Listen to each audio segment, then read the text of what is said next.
Hey y'all, I just wanted to do an update on the counters that I did. It was 1 year ago that I did these counters. I did a short video on them. So if you'd like to go look at it, you can go take a look step by step. But anyways, I just wanted to give an update. They are holding up great. I ended up actually doing 5 coats. I did 3 coats of the polyacrylic on here, and then I went and got the polyurethane water-based one, and I put 2 more coats of that in a light, I mean, I'm talking about a super light sand in between the coats. So this has 5 coats.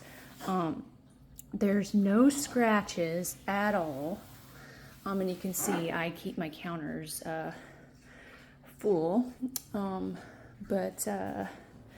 Yeah, and you see I use a cutting board, so I mean I don't cut on here obviously. The only thing that I would say is that make sure that you have a protectant if you want to put heated stuff like my crock pot. The first time I put my crock pot, the little legs stuck to it. It didn't pull up the paint or anything at all, but it kind of stuck a little bit. So I just kind of want to mention that. So I always like put it on like a little cloth or a towel or something like that, and that way it doesn't stick to it. But yeah, this is